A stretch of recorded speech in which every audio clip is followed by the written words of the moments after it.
성인신심 세미나 제2부 신약성경에 나타난 성인들 중에 제16강의 예수님의 공생활에 나타난 성인들, 성 니코데모, 아리마테아 사람 성 요셉에 대해서 보도록 하겠습니다. 원래 요한나나 수산나 다른 성인들에 대해서 보려고 했는데 내용이 너무 많아가지고 이번에 이 두 사람 보고 그 다음에 나중에 나머지 다른 성인들 보도록 하겠습니다. 그 뒤에 아리마테아 출신 요셉이 예수님의 시신을 거두게 해달라고 빌라도에게 청하였다. 그는 예수님의 제자였지만 유다인들이 두려워 그 사실을 숨기고 있었다. 빌라도가 허락하자 그가 가서 그분의 시신을 거두었다. 언젠가 밤에 예수님을 찾아왔던 니코데모도 모략과 침향을 섞은 것을 100리트라쯤 가지고 왔다. 그래서 니코데모와 아리마테아 요셉이 예수님의 시신을 거두고 무덤에 장사 지낸 이야기를 성경이 하고 있습니다. 제16강에서는 예수님의 숨은 제자였던 니코데모와 아리마테아 사람 성 요셉에 대하여 알아보겠습니다. 제1장 성 니코데모 생애. 성 니코데모는 유다인 최고위회 의원으로 어느 날 밤에 예수님을 찾아와서 예수님과 대화를 나눈 인물입니다. 그리고 예수님께서 돌아가셨을 때 아리마테아 사람 요셉과 함께 예수님의 장례를 치른 사람입니다. 성 니코데모는 사도들과 달리 예수님의 숨은 제자로 성경에 순교에 대한 언급은 없지만 순교자로 공경받아 왔습니다. 그의 축일은 8월 3일입니다. 내일 모레네요. 먼저 성경에 이 니코데모에 대해 나와 있는 것을 보도록 하겠습니다. 밤에 예수님을 찾아온 니코데모. 바리사이 가운데 니코데모라는 사람이 있었다. 그는 유다인들의 최고의회 의원이었다. 그러니까 니코데모는 바리사이파에 속하는 사람이에요. 최고의회 의원, 사내들인 의원입니다. 그 사람이 밤에 예수님께 와서 말하였다. 스승님, 저희는 스승님이 하느님에게서 오신 스승이심을 알고 있습니다. 하느님께서 함께 계시지 않으면 당신께서 일으키시는 그러한 표징들을 아무도 일으킬 수 없기 때문입니다. 예수님이 행하시는 여러 가지 기적을 보고 이건 하느님이 함께 계시지 않으면 안 될 일이다. 그래서 이제 찾아온 거예요. 그러자 예수님께서 그에게 이르셨다. 내가 진실로 진실로 너에게 말한다. 누구든지 위로부터 태어나지 않으면 하느님의 나라를 볼 수 없다. 하느님의 나라에 대해서 알 수가 없다. 위로부터 태어나지 않으면. 니코데모가 예수님께 말하였다. 이미 늙은 사람이 어떻게 또 태어날 수 있겠습니까? 어머니 뱃속에 다시 들어갔다가 태어날 수야 없지 않습니까? 예수님께서 대답하셨다. 내가 진실로 너에게 말한다. 누구든지 물과 성령으로 태어나지 않으면 하느님 나라에 들어갈 수 없다. 여러분들은 물과 성령으로 태어났죠? 세례를 통해서 물로 씻겨지고 성령이 우리 죄를 씻어서 우리가 하느님의 자녀로 태어났어요. 육에서 태어난 것은 육이고 영에서 태어난 것은 영이다. 우리가 어머니 태중에서는 육으로 태어났죠? 이제 세례를 통해서 우리는 영으로 태어났습니다. 성령으로 태어났습니다. 너희는 위로부터 태어나야 한다고 내가 말하였다고 놀라지 마라. 바람은 불고 싶은 대로 분다. 너는 그 소리를 들어도 어디에서 와 어디로 가는지 모른다. 영에서 태어난 이도 다 이와 같다. 바람은 자유롭습니다. 어디에서 불어오는지 어디로 불고 어디로 가는지 모른다고 되어 있는데 영에서 태어난 사람도 이와 같다. 영에서 태어난 사람도 자유롭다. 성령의 이끄심에 따라서 이리저리 움직인다. 이런 뜻이라고 보시면 됩니다. 니코데모가 예수님께 그런 일이 어떻게 이루어질 수 있습니까? 하자 예수님께서 그에게 대답하셨다. 너는 이스라엘의 스승이면서 그런 것도 모르느냐? 내가 진실로 진실로 너에게 말한다. 우리가 아는 것을 말하고 본 것을 증언한다. 그러나 너희는 우리의 증언을 받아들이지 않는다. 사실은 여기서 우리라고 했지만은 예수님을 가리키죠. 그리고 이제 나중에는 사도들이 이것을 전했기 때문에 우리라고 표현을 합니다. 내가 세상 일을 말하여도 너희가 믿지 않는데 하물며 하늘 일을 말하면 어찌 믿겠느냐? 하늘에서 내려온 이 곧 사람의 아들 말고는 하늘로 올라간 이가 없다. 그러니까 사람의 아들이신 성자이신 하느님 이분 말고는 하늘로 올라간 이가 없다. 다시 말하면 천국에 간 사람이 이때까지 아무도 없었다 하는 것을 알려주는 거예요. 예수님이 부활 승천하실 때야 비로소 사람이 천국에 갈 수가 있었어요. 모세가 광야에서 뱀을 들어 올린 것처럼 사람의 아들도 들어 올려져야 한다. 여기서 모세가 광야에서 뱀을 들어 올린 것처럼 사람의 아들도 들어 올려져야 한다. 이 말은 예수님이 십자가에 들어 올려져야 한다. 십자가에 못 박혀 돌아가실 것을 암시합니다. 믿는 사람은 누구나 사람의 아들 안에서 영원한 생명을 얻게 하려는 것이다. 예수님이 모든 죄를 짊어지고 죽으심으로써 예수님을 구원자로 믿고 받아들이는 사람은 누구나 죄를 용서받고 영원한 생명을 얻게 하기 위해서 예수님이 뱀이 들어 올려진 것처럼 십자가 위에 들어 올려져야 한다는 것을 이야기하십니다. 하느님께서는 세상을 너무나 사랑하신 나머지 외아들을 내주시어 그를 믿는 사람은 누구나 멸망하지 않고 영원한 생명을 얻게 하셨다. 여기서 보면 하느님이 세상을 너무나 사랑했다고 그랬죠. 전에 공동번에서는 극진히 사랑했다. 그러니까 어느 정도 사랑했느냐? 외아들을 내어주시기까지 사랑했다. 그런데 그 외아들을 믿는 사람, 그를 하느님이 보내신 메시아로, 구원자로 믿는 사람은 멸망하지 않고 영원한 생명을 얻게 해주셨다.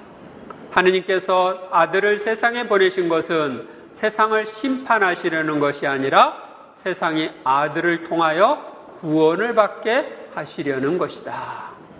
그러니까 예수님은 심판자로 오신 것이 아니라 구원자로 오신 것입니다. 이런 말씀을 니고데모와의 대화를 통해서 우리가 듣게 되었습니다. 예수님을 옹호한 니코데모, 성전 경비병들이 돌아오자 수석 사제들과 바리사이들이 왜 그 사람을 끌고 오지 않았느냐 하고 그들에게 물었다. 그분처럼 말하는 사람은 지금까지 하나도 없었습니다 하고 성전 경비병들이 대답하자 바리사이들이 그들에게 말하였다. 너희도 속은 것이 아니냐?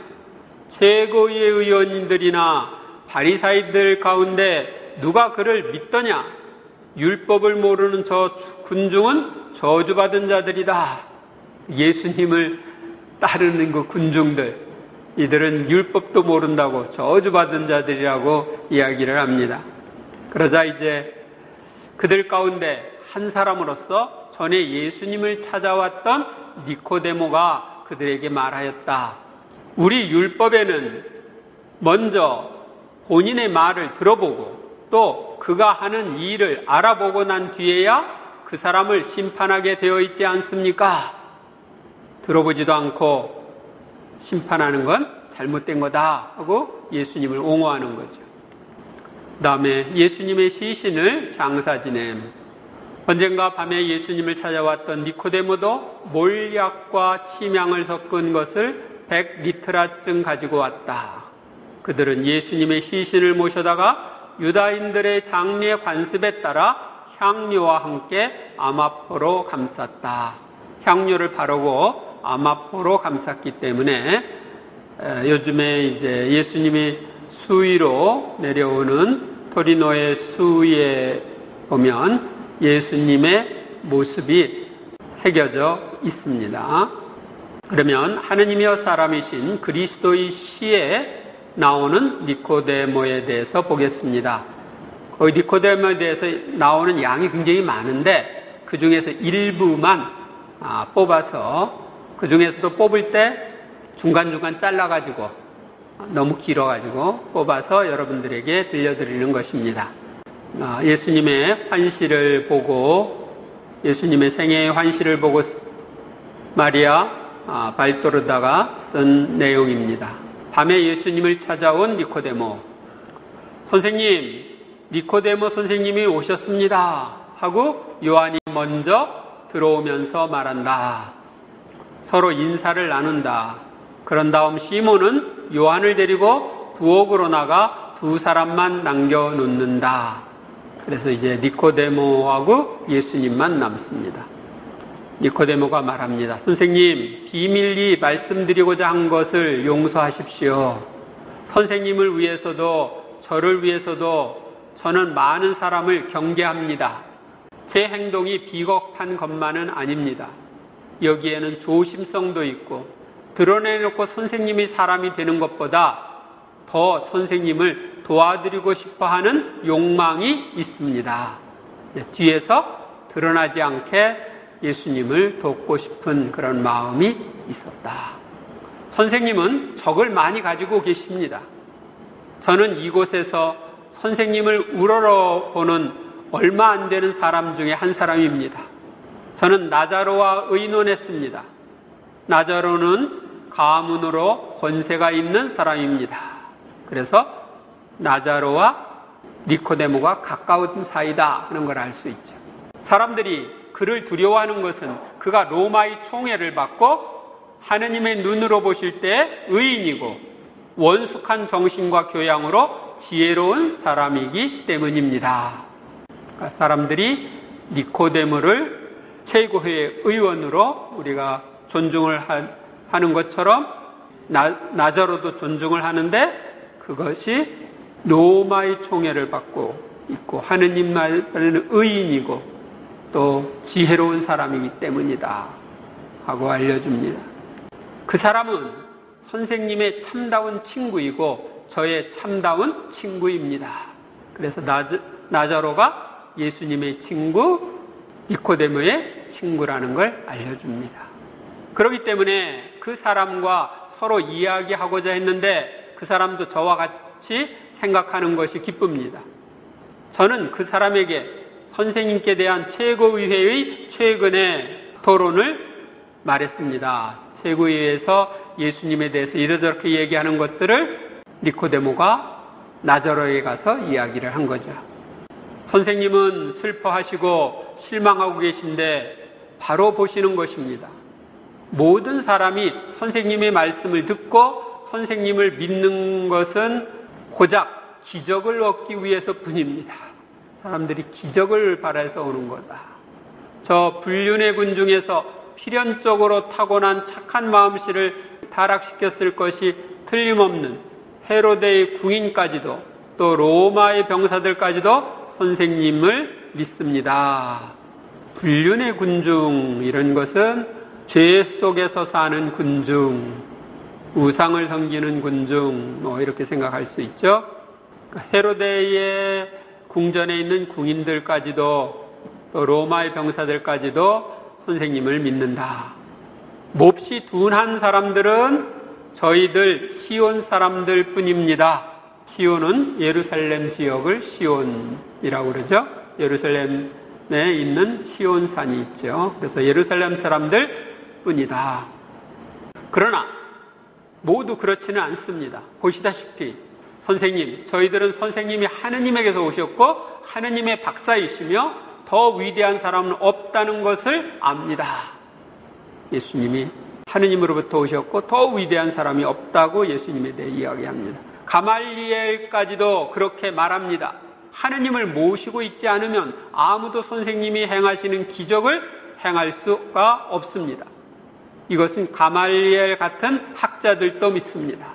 그래서 가말리엘도 예수님의 기적을 보고서 하느님의 사람이다 하는 걸 믿고 있었다 하는 걸 알려줍니다.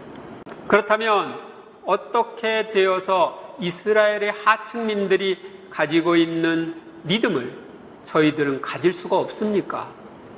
그것을 정확히 말씀해 주십시오. 선생님이 주의 메시아이십니까? 우리가 기다리는 분이십니까? 계약대로 이스라엘을 가르치고 구속하려고 사람이 되신 하느님의 말씀이십니까? 선생이 스스로 하시는 질문입니까? 그렇지 않으면 다른 사람들이 이 질문을 하라고 선생을 보낸 것입니까? 이렇게 예수님이 질문을 해요. 그러니까 니코데모가 주님, 저 스스로입니다. 저 스스로요. 저는 여기에 고민이 있습니다. 제 안에요. 저는 지금 광풍을 겪고 있습니다. 서로 반대되는 바람과 목소리를 겪고 있습니다. 안에서 이제 갈등하는 거죠. 성숙한 사람인 제가 어째서 문맹에 가까웠고 아주 나이 어린 이 사람이 가진 그 평화스러운 확신을 가지지 못합니까? 요한이 가진 그런 걸 못 갖고 있다는 거죠. 그 얼굴에 저런 미소를 짓게 하고 저 눈에 저런 빛을 띠게 하고 저 마음에 저런 태양을 넣어주는 저 평화스러운 확신을 말입니다. 그러면서 이제 요한에게 이야기합니다. 요한, 자네는 어떻게 믿기에 그렇게 차분한가? 여보게, 자네의 비밀을 나자렛의 예수님을 메시아로 알고 보고 인정할 수 있게 하는 그 비밀을 내게 가르쳐 주게. 요한은 얼굴이 홍당무처럼 새빨개진다. 그런 다음 이렇게 굉장한 말을 하는데 대하여 양해를 구하는 것과 같이 고개를 숙이고 이렇게만 대답한다. 사랑하는 것입니다. 그래서 요한은 사랑의 사도죠. 사랑할 때 예수님을 올바로 알아볼 수가 있는 거예요. 니코데모의 소유지에서 예수님께서는 어느 시원한 새벽에 그곳에 도착하신다. 그런데 착한 니코데모의 기름진 밭들은 첫 햇살을 받아 아름답다. 농부들은 힘든 추수가 끝나게 된 것을 기뻐하며 벌써 일을 하고 있다. 그들은 낫지를 하면서 노래를 부르고 누가 제일 재게 그리고 솜씨 있게 낫지를 하고 단을 묶는지 경쟁하며 명랑하게 웃는다.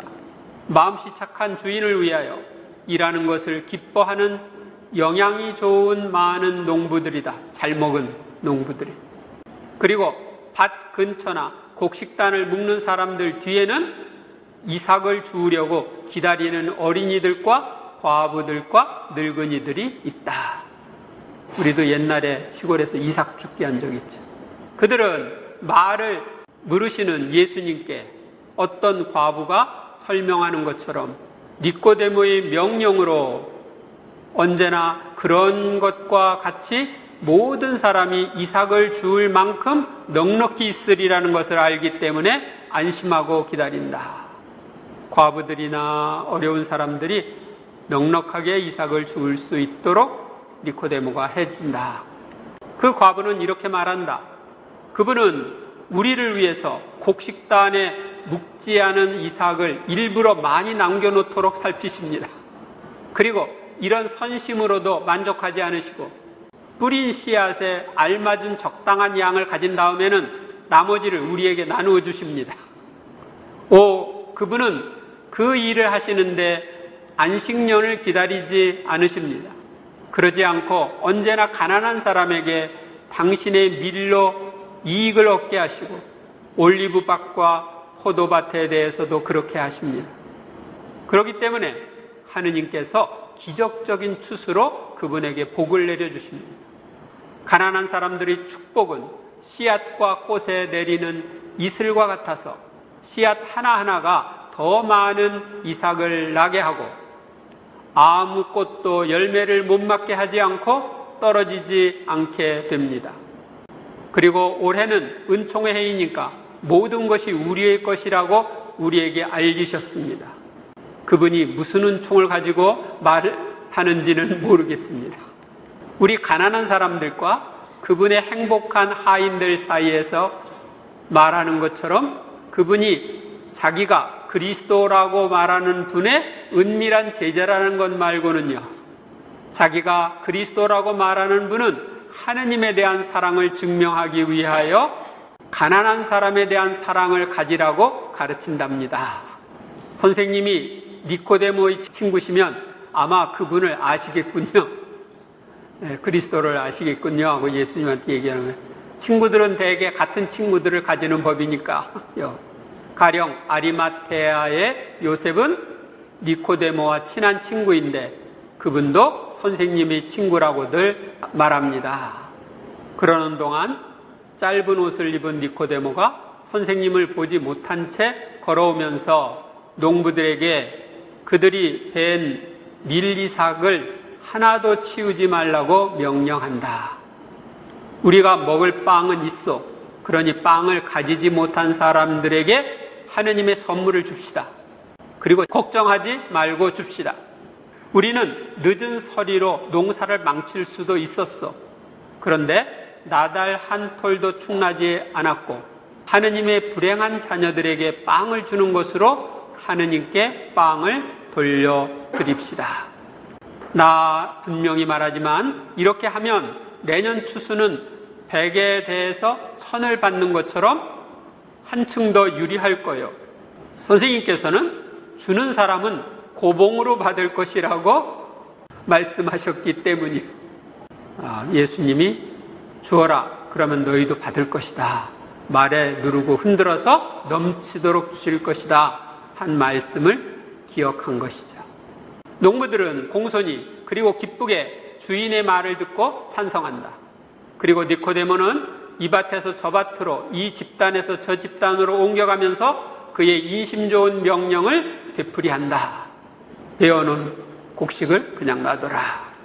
밭들을 갈아놓은 도랑 근처에 자라고 있는 갈대숲에 반쯤 가려지신 예수님께서는 빙그레 웃으신다. 니코데모가 더 가까이 와서 만남과 깜짝 놀랄 시간이 임박한 만큼 더 많이 미소 지으신다. 니코데모가 다른 밭들 있는 데로 가려고 작은 도랑을 건너뛴다.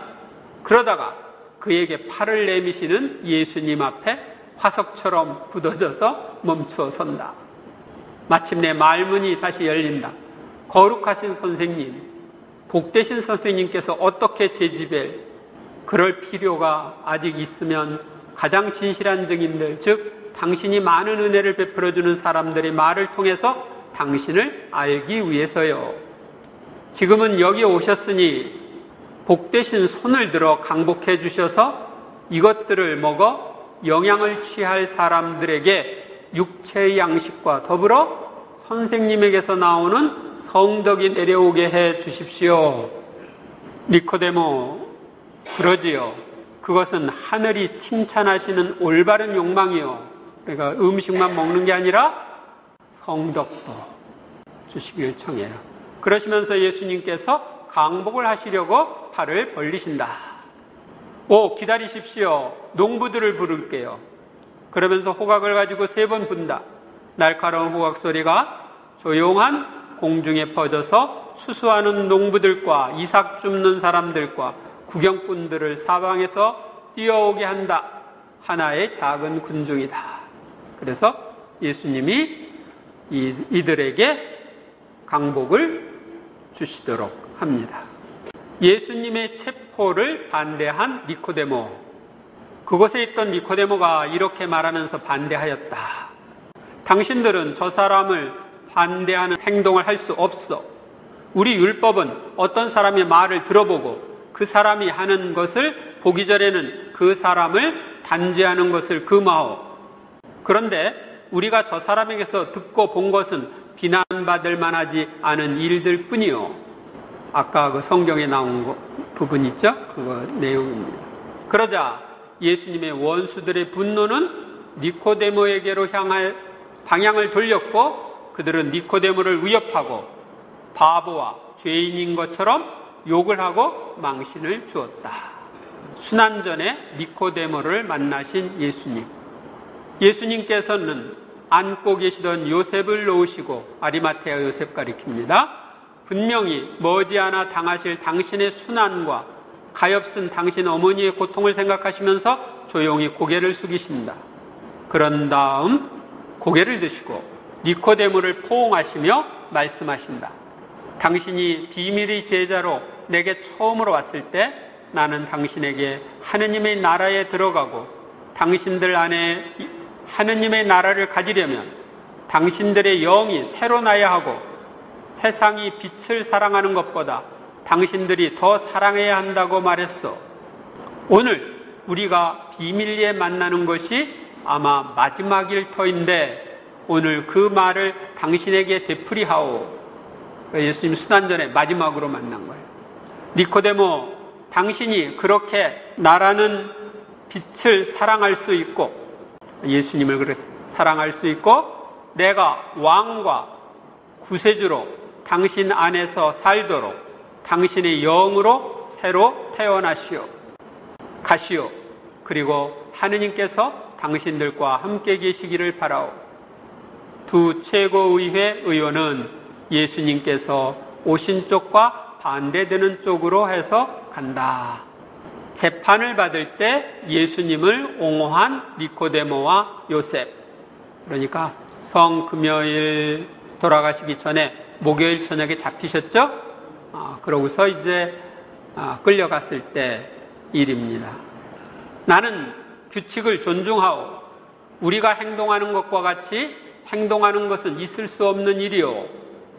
이렇게 말하고 스승 가말리엘은 석상과 같이 뻣뻣한 자세로 나가는데 그를 닮은 35살가량의 남자가 뒤를 따른다.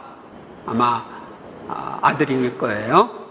그러니까 예수님을 밤에 겟세마니 동산에서 잡아다가 놓고 재판을 할 때 그때 일입니다. 약간의 동요가 있는데 이것을 이용하여 니코데모와 요셉은 박해받는 이에게 유리하게 말한다. 예수님에 대해서 말하는 거예요. 가말리엘의 말이 옳소. 시간도 장소도 불법이요. 그리고 고발들이 신빙성이 없어. 저분이 율법을 명백히 무시했다고 고발할 수 있는 사람이 있어? 나는 저분의 친구인데, 나는 저분이 항상 율법을 존중하는 것을 보았다고 맹세하오. 이렇게 니코데모가 말한다. 나도 그렇소. 그리고 죄악에 찬동하지 않기 위하여 머리를 가리오. 저분 때문이 아니라 우리 때문이요. 그리고 나는 나가오. 그러면서 요셉은 자기 자리에서 내려와 나가려고 한다. 그러나 가야파가 고함을 친다. 아, 당신들이 그렇게 말하오? 그러면 선서한 증인들을 오라고 합시다. 그들의 말을 듣고 나서 가시오. 거짓 증인들이죠. 제수 같은 얼굴을 한 두 사람이 들어온다. 겁에 질린 눈길에 잔인한 미소를 띠고 몸놀림이 음험하다. 말해라. 저들이 함께 말하는 것을 듣는 것은 합법적인 일이 아니오 하고 요셉이 외친다. 따로따로 증언을 해야 되는데 같이 증언을 하는 건 옳지 않다는 거죠. 나는 대제관이요. 명령이요. 입을 다무시오. 요셉은 주먹으로 탁자를 치면서 말한다. 당신 위에 하늘의 불꽃이 쏟아지기를 기원하오. 이 순간부터 노인 요셉은 최고의회의 적이고 그리스도의 친구라는 것을 아시오. 그리고 이 길로 총독에게 가서 여기서 로마를 무시하고 사람을 죽인다고 말하겠어. 그 당시는 총독만 사람에 대한 사형 선고를 할 수가 있었어. 그러면서 그를 붙잡으려고 하는 여인 젊은 율법학자를 획 밀어젖히면서 나간다. 니코데모는 더 조용히 아무 말도 하지 않고 나간다. 그리고 나갈 때 예수님 앞으로 지나가면서 그분을 쳐다본다. 예수님의 십자가 밑에 온 니코데모와 요셉. 고통은 점점 더해지고 빛은 점점 더 약해진다.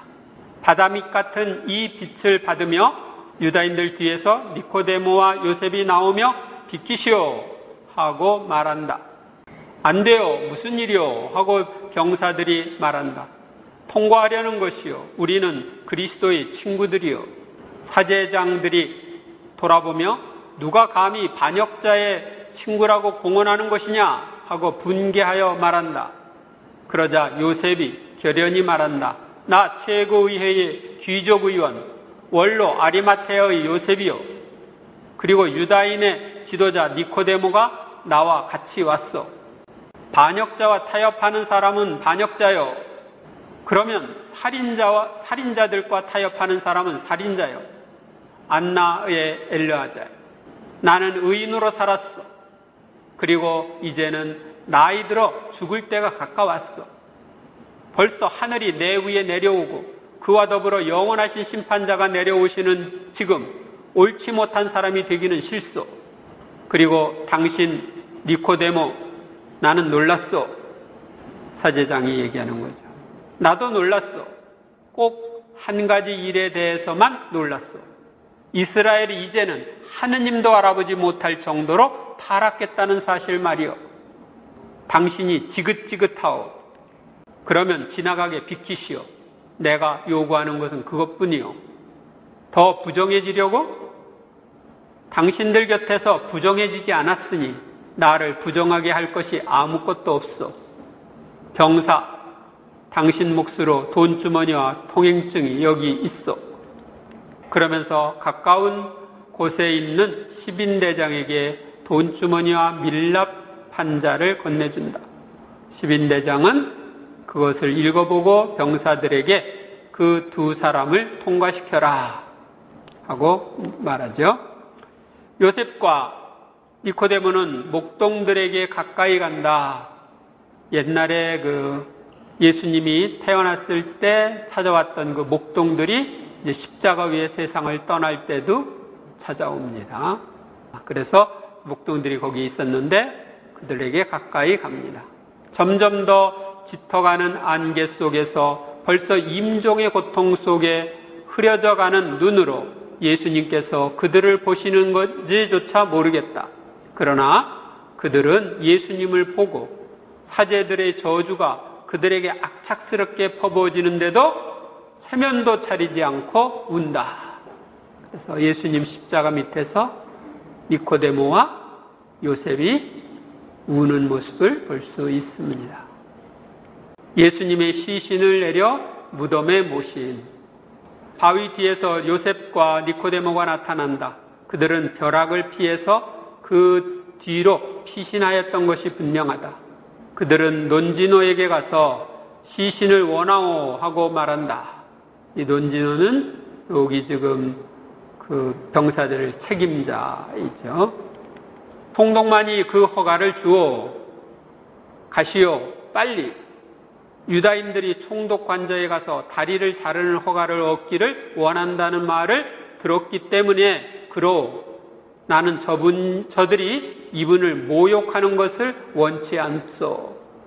논지노는 예수님이 다리 잘리는 모욕을 당하는 걸 원치 않으니까 빨리 총독에게 가서 시신을 달라고 이야기해라. 근데 왜 유다인들이 이 다리를 자르려고 했을까요? 죽은 사람을 모욕하는 것이기도 하고, 원래 파스카의 제물은 뼈를 상하지 않아야 돼요. 그러니까 예수님이 파스카의 제물로 봉헌되었으면 뼈가 상하지 않아야 되거든요. 예수님을 파스카의 희생제물로 인정하지 않는 거죠. 당신이 그것을 어떻게 아시오? 기수에 보고요. 가시오. 당신들을 기다리겠소. 두 사람은 가파른 내리막길로 달려가서 사라진다. 니코데모와 요셉은 이제 가서 허락을 받고 난 다음에 왔어요. 요셉은 빨리 돌아오면서 빌라도의 허락을 받았다고 말한다. 그러나 그 말을 과히 믿지 않는 논지노는 두 도독도 어떻게 해야 할지를 알아오라고 기병 한 사람을 총독에게 보낸다. 병사는 말을 타고 달려갔다가 예수님을 내주고 다른 사형수들은 유다인들의 뜻에 따라 다리를 부러뜨리라는 명령을 가지고 돌아온다. 네 사형 집행인은 예수님을 십자가에서 떼어내는 일도 자기들이 하려고 한다. 그러나 요셉과 니코데모가 그것을 허락하지 않는다. 요셉도 겉옷을 벗고 요한에게 그렇게 하라고 말하며 그들이 지렛대와 집게를 가지고 올라가는 동안 사다리를 붙들라고 이른다. 사다리를 붙들고 올라가서 이제 예수님을 십자가 위에서 내리는 거죠. 사람들이 마리아를 돕고 위로하고 그에게서 돌아가신 분의 시신을 빼앗으려고 한다. 마리아는 부르짖는다. 그래서 이제 시신을 내려서 성모님 품에 안았을 때 일입니다. 어디에다 너를 묻으랴? 안전하게 너를 묻을 만한 어떤 곳에다 너를 묻으랴? 요셉이 공손하게 몸을 깊이 숙이고 한 손을 펴서 가슴에 대고 말한다. 기운을 내십시오, 어머니. 제 무덤은 새 것이고 위대한 분을 모실 만합니다. 그리고 제 친구 니코데모는 그가 개인적으로 드리기를 원하는 향료를 벌써 무덤에 가져갔습니다. 하지만 제발 저녁 때가 가까우니 저희에게 맡겨주십시오. 오늘은 안식일 전날입니다. 오 거룩하신 어머니, 자비를 베푸십시오. 예수님이 그 성 금요일 날 돌아가셨죠? 이제 금요일 날 해가 지면 안식일이 시작돼요. 그러면 안식일에는 아무 일도 못 하는 거거든요. 그러니까 해가 지금 지고 있기 때문에 빨리 해가 지기 전에 예수님을 무덤에 모셔야 되는 거예요. 그래서 이렇게 이야기하는 것입니다. 저녁 때가 가까우니 저희에게 맡겨주십시오. 오늘은 안식일 전날입니다. 요한과 여자들도 같은 뜻으로 청하니 마리아는 당신 아들을 무릎에서 떼어가게 내버려 두고 사람들이 예수의 시체를 혼이불에 싸는 동안 가슴 아파하며 일어나셔서 오 가만히 하세요 하고 그들에게 부탁하신다. 니코데모와 요한은 어깨를, 요셉은 발을 붙잡고 시체를 들어 올리는데 시체는 혼이불로 둘러쌌을 뿐만 아니라 들꽃 노릇을 하는 겉옷들 위에 뉘어졌다. 그렇게 하고서 그들은 길로 해서 내려간다. 마리아는 알페오의 마리아와 막달레나의 부축을 받으면서 무덤 있는 쪽으로 내려가신다. 그 뒤에는 못들과 집게와 가시관과 해면과 갈대를 주워서 가지고 오는 마르타와 제베데오의 마리아와 수산나가 따라간다. 그러니까 예수님의 십자가에 못 박은 못, 가시관 이런 것들이 아직까지 내려오고 있어요. 작은 행렬은 골고타를 내려온 다음 그 산기슭에서 산의 석회암에 판 아리마테아의 요셉의 무덤을 찾아내서 경건한 사람들이 예수님의 시신을 모시고 그리로 들어간다. 그러니까 무덤을 동굴처럼 크게 이렇게 만들었기 때문에 시신을 모시고 들어갈 수가 있어요, 사람들이. 니코데모와 요셉은 돌 저쪽에 있는 일종의 의자에 그릇들과 붕대들과 깨끗한 수의와 물이 가득 들어있는 것과 같은 대야와 가재인 듯한 뭉치들을 놓고서 가까이 온다. 그래서 이제 무덤에 안장을 합니다. 완장한 후에 성모님 말씀입니다. 요셉 고마워요. 니코데모 당신도 고맙습니다. 내 아들 때문에 그렇게도 길을 많이 걸은 두 분의 필요한 발 아래 내 마음이 엎드립니다.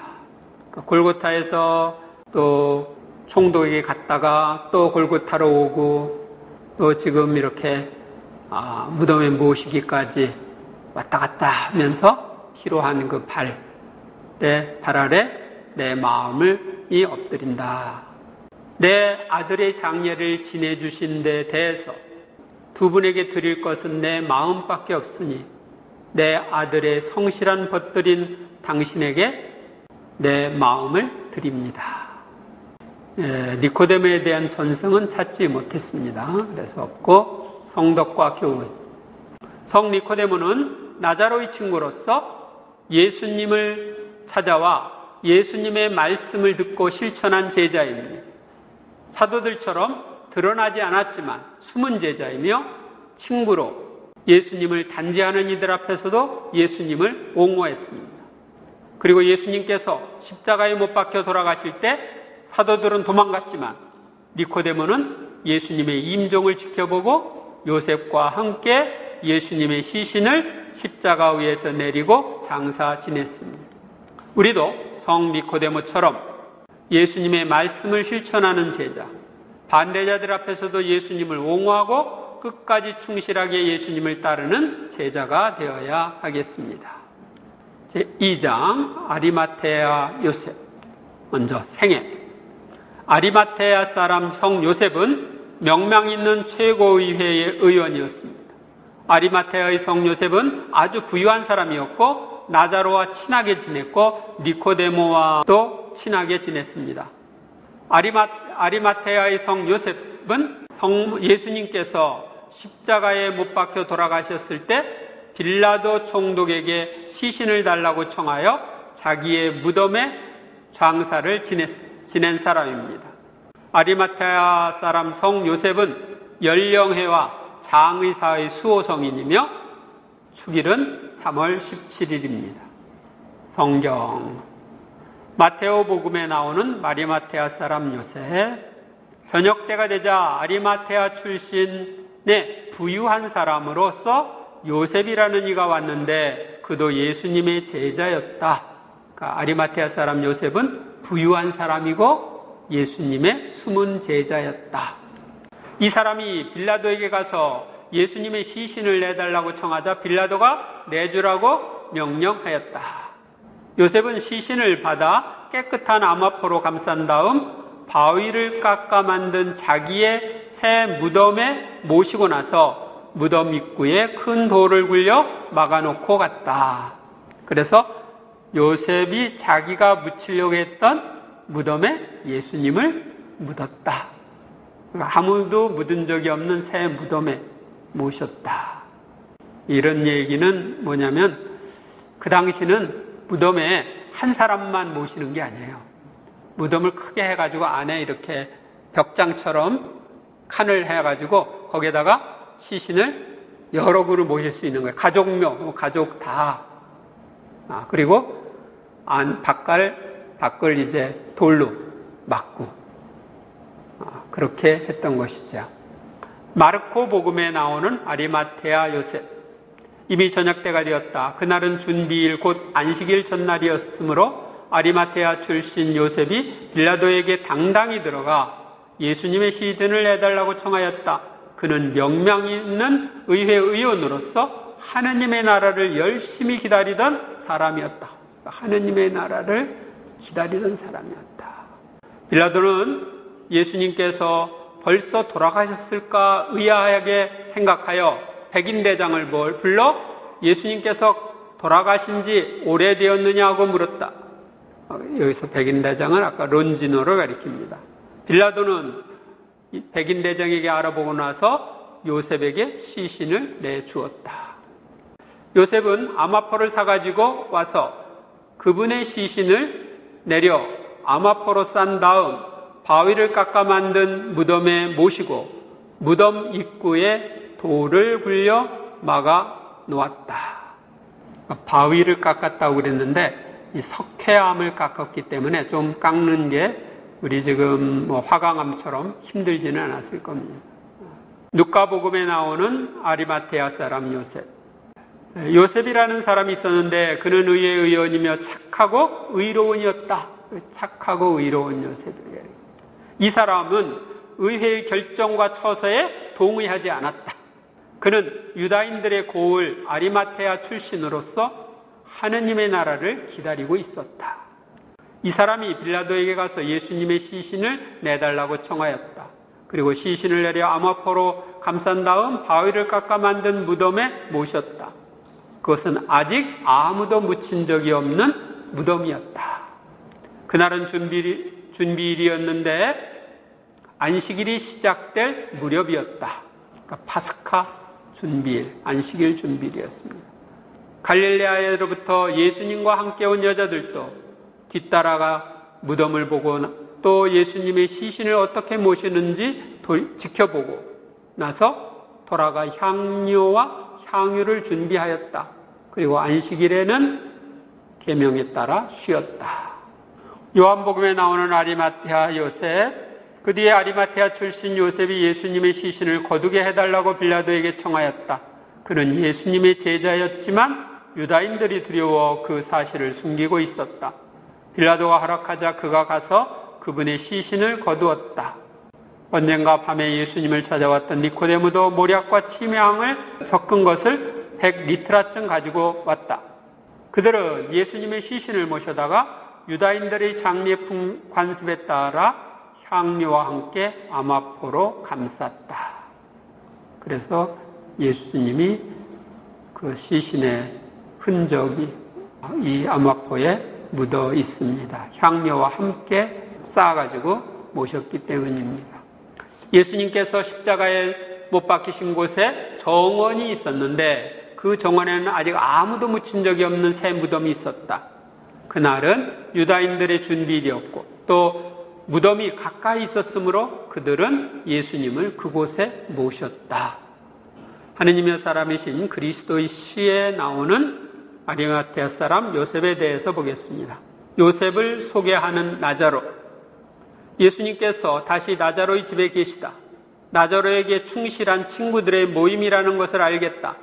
나자로는 그들에게 예수님을 소개하려고 초청하였다.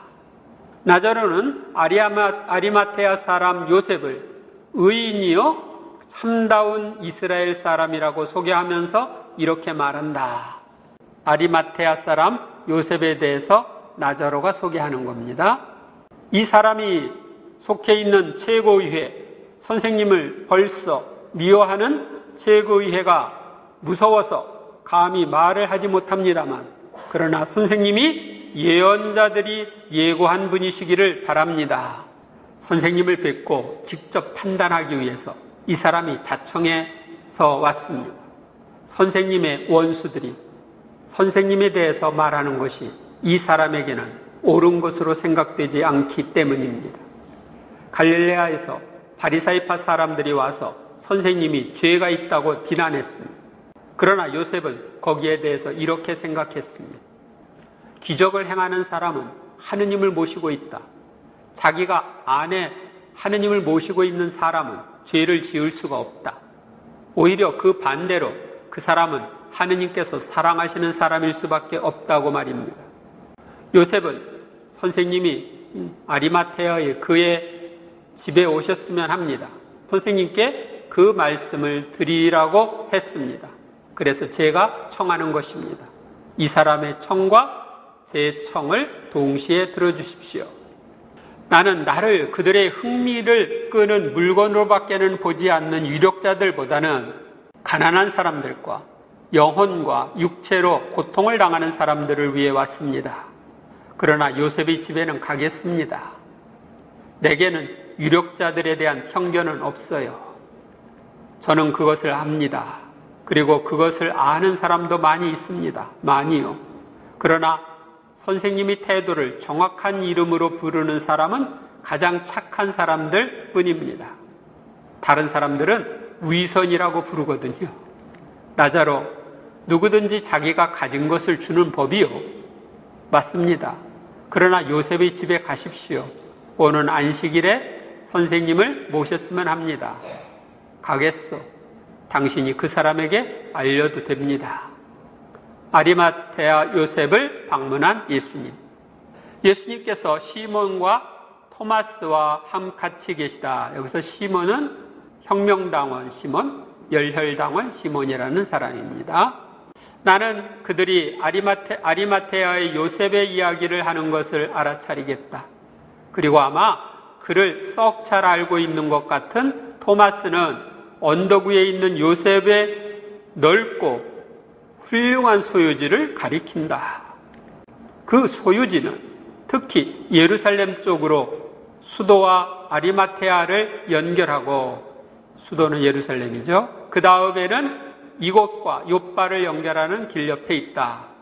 벌써 요셉의 집이 나타났을 때 하인 한 사람이 깊은 절을 하면서 묻는다. 선생님이, 주인님이 기다리시는 선생님이십니까? 나요. 하고 예수께서 대답하신다.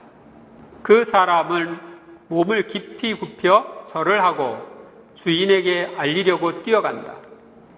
예수께서 집에 이르시기 전에 가장자리 술 장식이 달린 넓은 옷을 입은 아리마테아의 요셉이 마중을 나와서 팔을 십자로 가슴에 포개 얹고 몸을 깊이 숙여 인사를 한다. 들어오십시오, 선생님. 선생님께서 초청을 받아주셔서 기쁩니다. 선생님께서 이렇게까지 친절을 베풀어 주시리라고는 기대하지 않았습니다. 왜요? 나는 나자로의 집에도 가는데요. 그리고 사실은 예수님이 나자로의 집에 가는 건 그 당시에 사람들이 안 좋아했어요. 왜? 로마 편에 속해 있는 사람 집에 가는 거니까. 지배자들 집에 가는 거니까. 나자로는 선생님이 친구이지만 저는 모르는 사람이니까요. 선생은 진리를 찾는 분이십니다. 그러니까 진리가 선생을 물리치지 않습니다. 선생님이 진리십니까? 나는 길이요 생명이요 진리입니다. 나를 사랑하고 따르는 사람은 그 자신 안에서 확실한 길과 지극히 복된 생명을 찾고 하느님을 알 겁니다. 하느님은 사랑이시고 정의심 외에도 또 진리이시기 때문입니다. 선생님은 위대한 박사이십니다. 선생님의 말씀은 모두가 지혜를 생생하게 나타냅니다. 곡식단을 풍성하게 나누어준 기적.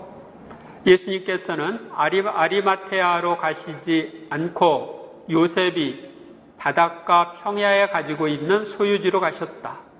이 소유지는 곡식을 거두어 들이기 전에는 또 다른 하나의 작은 이삭의 바다였을 것이다. 그만큼 매우 넓은 들이다. 넓고 낮은 아주 하얀 집 한 채가 곡식을 거두어 들인 밭들 한가운데 있다. 시골집이기는 하지만 정돈이 잘 된 집이다. 네 군데에 있는 마당에는 많은 곡식단이 가득 차 있다. 요셉은 이 마당에서 저 마당으로 왔다 갔다 하며 일하는 것을 살피고 모든 것이 제대로 행해지는지 보살핀다. 마당이 네 군데에 있으니까 여기저기 다니면서 살피는 거죠. 한 농부가 수레에 쌓아 올린 곡식단 더미 위에서 알린다. 주인 어른 다 끝냈습니다. 나달 전부가 주인 어른의 마당에 와 있습니다. 이것이 마지막 밭에서 오는 마지막 수레입니다. 좋소. 곡식단들을 내리고 소들을 풀어서 데리고 가서 물을 먹이고 외양간으로 끌고 가오. 그놈들도 일을 잘해서 휴식을 취할 자격이 있어. 당신들도 일을 잘했으니 쉴 자격이 있어. 그러나 마지막 피로는 가벼울 거요. 착한 마음씨를 가진 사람들에게는 남의 기쁨이 위안이 되니까 이제는 하느님의 자녀들을 오게 해서 아버지의 선물을 줍시다. 그리고 나서 한 노인에게 아브라함 가서 그들을 불러오시오 하고 말한다. 노인은 안으로 들어가더니 모든 연령층에 가지가지 불행을 지닌 혼합된 군중을 데리고 나온다. 야유기는 했어도 못생기지 않은 사람들이 있는가 하면 불구자들과 소경들과 손을 못 쓰는 사람들과 눈병이 있는 사람들도 있다. 수많은 고아들에 둘러싸인 많은 과부가 있고 남편이 병들어서 병자를 간호하느라고 밤을 새우고 희생을 한 까닭에 침울하고 낙담하고 야윈 여자들도 있다. 이 불행한 사람들 앞에 있는 요셉은 그들이 늘어선 가운데로 다니기 시작하면서 사람들을 하나씩 불러 식구가 몇인지, 언제 과부가 되었는지, 또는 언제 병이 들었는지 등등을 물어보고 적는다. 그리고 매번 하인 농부에게 10단을 주게, 30단을 주게 하고 명령한다. 그러니까 그 사람들이 처지에 맞게 도움을 주는 거예요. 연세 높으신 할아버지께 60단을 드리게, 그리고 할아버지는 어린 것들을 입을 옷을 드릴 테니까 남아 계십시오. 그러니까 자에게 필요한 것들을 해주는 모습을 볼 수 있습니다. 하인은 매번 60단씩 주면 모두에게 줄 만큼 나달이 넉넉하지 못할 것이라고 지적한다. 그래, 자네의 믿음은 어디 있나? 내가 곡식단을 쌓아놓고 나눠주는 것이 혹 나를 위해서인가? 아닐세. 주님께 가장 소중한 자녀들을 위해서일세. 모든 사람에게 넉넉히 돌아가도록 주님께서 친히 마련해 주실 걸세. 하고 요셉이 하인에게 대답한다. 예, 주인어른, 그렇지만 수요는 수요입니다. 그러나 믿음은 믿음일세. 그래서 나는 믿음이 모든 것을 할 수 있다는 것을 자네에게 보이기 위해서 이미 처음에 준 사람에게 준 만큼 더 주라고 명하네. 10단을 가진 사람에게는 10단을 더, 20단을 가진 사람에게는 20단을 더, 그리고 노인에게는 120단을 드리게. 그렇게들 하라고. 하인들은 고개를 들썩하고 복종한다.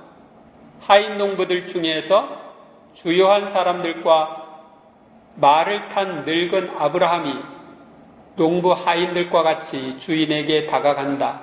요셉이 그들에게 묻는다. 자, 보았지요. 모든 이가 가질 만큼 넉넉히 있었고 또 남아 있었지요. 주고도 남는 거예요. 그러나 주인어른, 여기엔 수수께끼가 있습니다. 우리 밭에서는 주인님이 나누어 주신 곡식단의 수만큼 나올 수가 없습니다. 저는 여기서 낳고 지금 76살입니다. 그리고 추수를 하는 것이 66년이 됩니다. 그래서 압니다.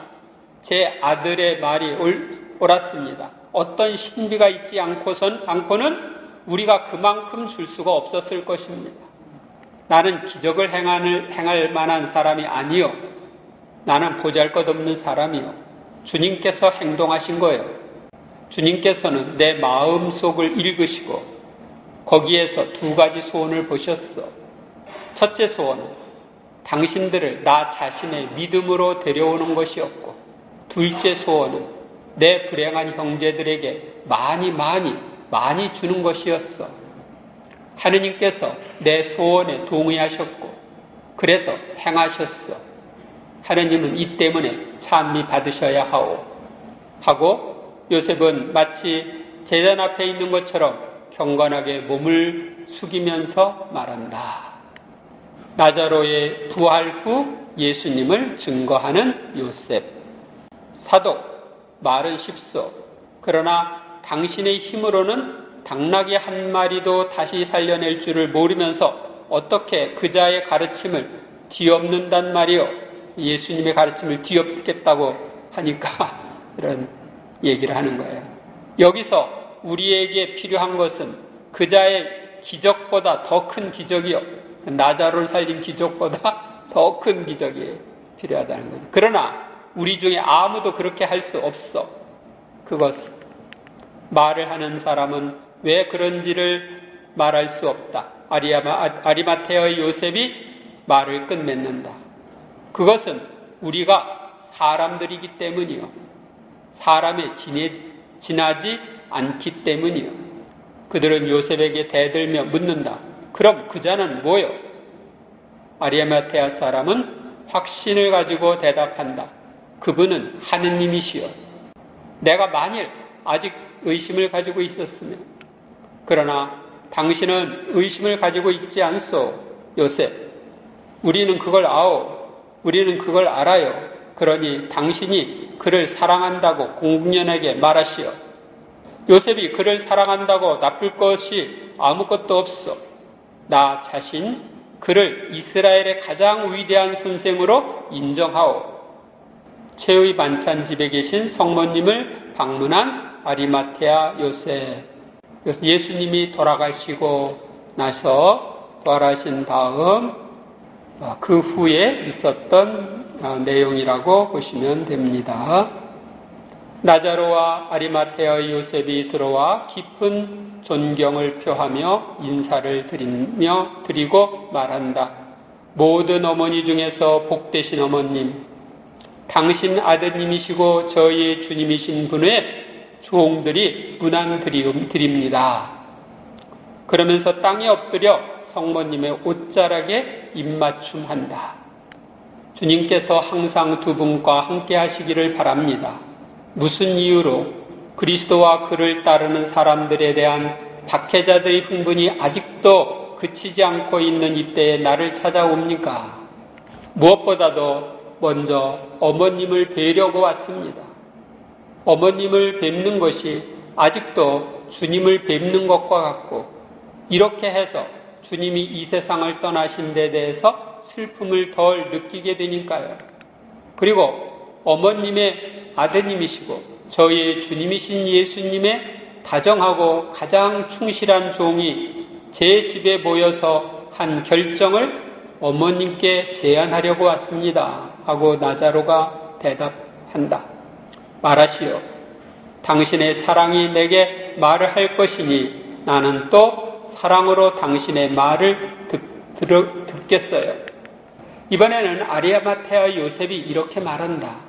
어머니, 방금 말씀드렸지만 어머님의 아드님이시고 하느님이신 분과의 친족 관계로나 믿음으로나 우정으로 가까웠던 사람들에 대한 박해자들의 흥분이 한층 더 악화되어 가고 있다는 것을 어머님도 아시지요. 그리고 저희도 어머님이 하느님의 아드님의 천주성과 인성이 완전히 드러난 것을 보시고 아드님이 전적으로 모욕당하심과 아드님이 전적으로 영광스럽게 되심을 보신 이곳을 떠날 생각을 안 하고 계시다는 것을 모르지 않습니다. 예수님이 죽으시고 부활하신 예루살렘, 여기를 떠나지 않으려고 한다는 걸 이제 아신다는 거죠. 순환과 죽으심을 통하여 참 사람이심을 영광스러운 부활과 승천을 통하여 참 하느님이심을 완전히 드러내신 이곳 말입니다. 또 저희는 어머님이 사도들을 혼자 내버려 두기를 원치 않으시고 그들에게 어머니가 되어주시고 그들이 첫 번 시련을 당할 때에 인도자가 되어주시고자 하신다는 것도 모르지 않습니다. 어머님은 하느님의 지혜가 자리 잡으신 분이시고 영원한 진리를 드러내 보이시는 성령의 정배이시고 당신의 외아들의 어머니로 영원히 선택하신 아버지께 영원으로부터 사랑받는 딸이시며 아버지의 그 말씀의 어머니이십니다. 그래서 그 말씀은 어머니 태중에서 인간으로 형성되시기 전부터 또는 스승 가운데서 스승이 되시기까지 나이와 지혜가 자라는 아들로서 어머님을 모시게 되기 전부터 분명히 당신의 무한하고 지극히 완전한 지혜와 교리를 가르쳐 주셨을 것입니다. 예수님께서 하늘에 올라가신 지 열흘 후에 놀라운 전도를 하고 성령이 강림한 다음에 3,000명을 전도했죠. 전도를 하고 사도로서 나타난 이튿날 요한이 저희에게 그 말을 했습니다. 사도 요한이 그렇게 말했다는 거죠. 어머님께서도 아드님이 아버지께로 올라가신 날 겟세마니 동산에서 보시기도 하고 베드로와 요한과 다른 사도들에게 들으시기도 해서 아시겠지만 나자로와 저는 겟세마니에서는 열에 들떠 뜨거워지고 제 동산에서는 차갑고 엉겨서 흐른 하느님의 희생자의 피로 거룩하게 된 이곳이 예수님의 원수들에 의해서 모독되지 않게 하려고 골고타 근처에 있는 제 동산 둘레와 올리브산에 있는 겟세마니 동산에 담 쌓는 일을 시작했습니다. 자기들이 소유했기 때문에 거기에 모독되지 않도록 담을 쌓다. 지금은 일이 다 끝났습니다. 그래서 나자로와 그리고 나자로의 동생들과 사도들도 어머님을 뵙지 못하게 될 것이 너무 괴로워서 이렇게 말씀드리는 것입니다. 겟세마니 동산직이 요나와 마리아의 집에 거처를 정하십시오 하고 다른 데 가지 마시고 겟세마니에 있으시라고. 그럼 요나와 마리아는요, 그 집은 작은데 나는 은둔을 좋아하기 때문에 그 집을 늘 좋아했어요. 그리고 지금은 한층 더 좋아해요. 그것은 내 예수가 여기 있지 않게 된 것으로 인한 고통으로 죽지 않기 위해서는 하느님과 내 예수에게 전념할 필요가 있기 때문입니다. 예수님이 고통을 받으시고 피땀 흘려 기도하시고 또 죽으시고 부활하셨던 곳에 성모님이 있기를 원하신 거죠. 성모님께서 예수님의 수의를 받으시고, 이것은 주님의 옷 가운데 하나입니다. 주님의 마지막 옷, 고문을 당하신 다음 또 비록 급히 서둘러 하고 대강했지만 원수들에 의해서 더러워지셨던 그분의 시체를 깨끗이 한 다음, 그리고 향유를 대강 바른 다음 지극히 순결한 육체를 쌌던 수의입니다. 주님이 부활하신 다음에 요셉이 무덤에서 이 수의 둘을 거두어서 베타니아의 저희 집으로 가져왔습니다. 이 수의들이 독성적인 모독을 당하는 것을 막기 위해서였습니다. 나자로의 집에는 예수님의 원수들이 범접을 못합니다. 또 로마가 얼마나 본시오 빌라도 행동을 비난했는지를 안 뒤로는 그 어느 때보다도 더 얼씬 못합니다. 총독 빌라도가 예수님을 내어준 것에 대해서 로마가 비난을 했다는 거죠. 그런 다음 가장 위험한 첫 번 시간이 지난 다음 첫째 수의는 어머니께 갖다 드렸고 또 하나는 니코데모가 그의 별장으로 가져갔습니다. 나자로, 참말 그것들은 요셉의 것이지요 하고 성모님이 지적하신다. 그렇습니다, 어머님. 그러나 니코데모의 집은 시외에 있습니다. 그래서 주의를 덜 끌고 또 여러 가지 이유로 더 안전합니다 하고 요셉이 대답한다. 그렇습니다. 특히 가말리엘이 아들과 함께 그 집에 끈기 있게 드나든 다음부터는 더 그렇습니다 하고 니코데모가 덧붙인다. 하느님께서 당신들 모두에게 강복하시기를. 그렇지만 수의의 비용은 당신들이 냈지요. 그것은 옳지 않아요. 수의를 돈을 그 사람들이 했으니까 그 사람 거라는 거죠. 어머님, 이것은 당연한 일입니다. 저는 아드님 그리스도에게서 돈으로 장만할 수 없는 선물을 받았습니다. 즉 무덤에서 사흘을 지낸 뒤에 생명을 도로 받았습니다. 그리고 그 전에는 제 동생 마리아의 회개에 의해 선물을 받았습니다. 요셉과 니코데모는 예수님에게서 빛과 진리와 죽지 않는 생명을 받았습니다. 그리고 어머님은 어머니로서의 고통과 모든 사람들에 대한 지극히 거룩하신 어머니의 사랑으로 하나의 처언을 얻으신 것이 아니고 하느님을 위해 점점 커질 온 그리스도 교계를 얻으셨습니다. 어머님이 주신 것을 보상할 수 있는 돈은 없습니다. 이것만이라도 받으십시오. 이것은 어머니의 것입니다. 이렇게 되는 것이 당연합니다. 제 동생 마리아도 같은 의견입니다. 마리아는 예수님이 부활하신 순간부터 그리고 예수님이 어머님을 떠나 아버지께로 올라가신 뒤로는 한층 더 이 생각을 가졌답니다 하고 나자로가 대답한다. 그럼 그렇게 합시다. 이 수의는 평화를 주어요. 예수가 여기서는 차분하고 그 뒤로는 평화롭게 있어요.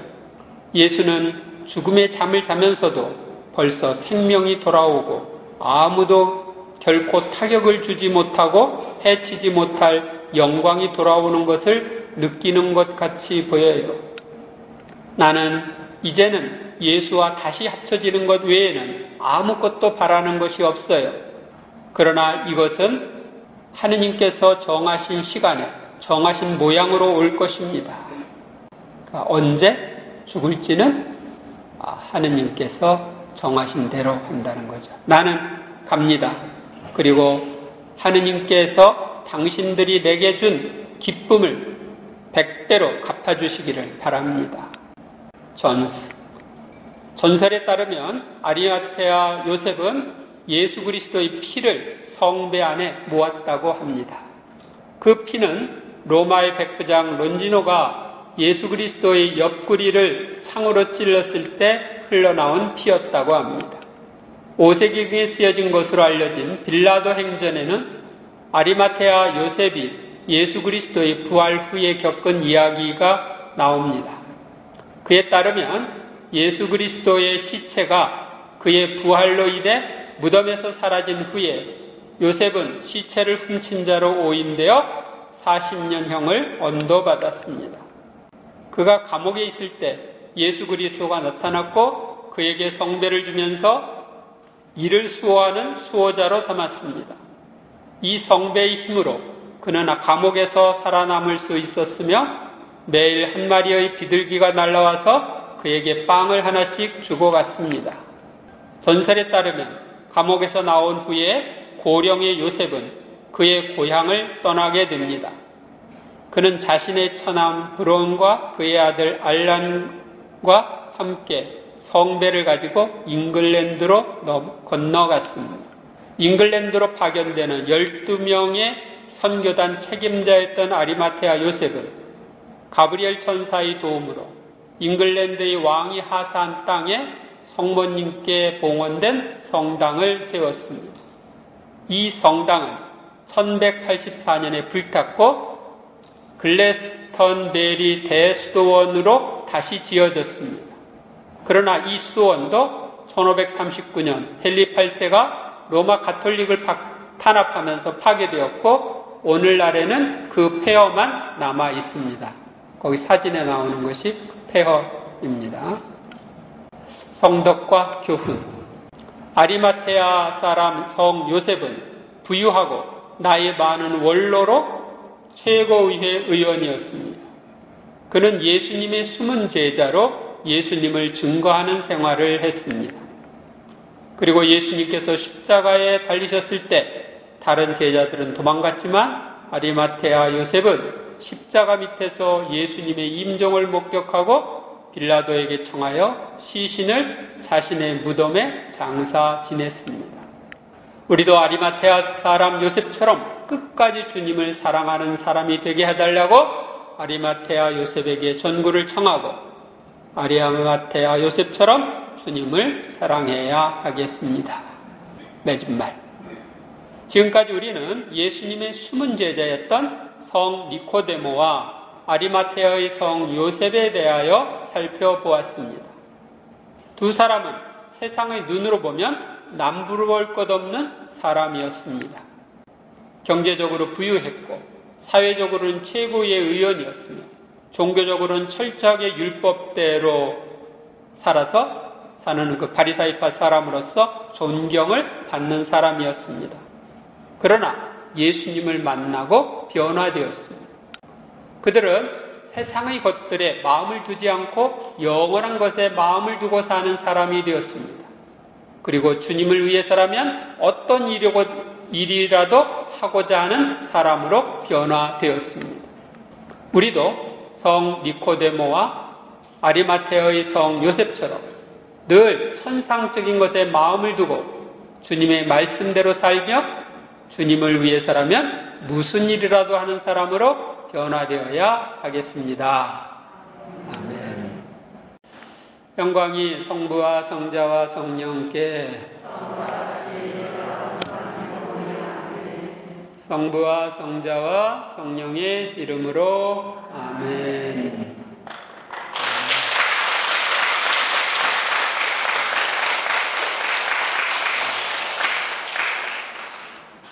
네, 다음 달에는 여러분들이 이제 성경에 나오는 수산나, 요한나, 또 다른 분들 있어요. 그래서 그 예수님을 도와주던 여인들, 그리고 이제 다른 분들 간단하게 제가 체크를 해보니까 양이 또 오늘만큼 될 것 같아요. 그래서 다음 달에 이제 신약 성서에서 예수님 공생활과 관련되는 건 다 끝내고, 그 다음에 이제 예수님 부활 승천하신 다음 사도행전에 나오는 인물들, 그쪽을 중심으로 해서 그 다음 강의는 또 이어가도록 하겠습니다. 네. 그러면 이제 강복 드리도록 하겠습니다. 성부와 성자와 성령의 이름으로. 좋으신 주님, 오늘 성 니고데모와 성 요셉에 대해서 공부했습니다.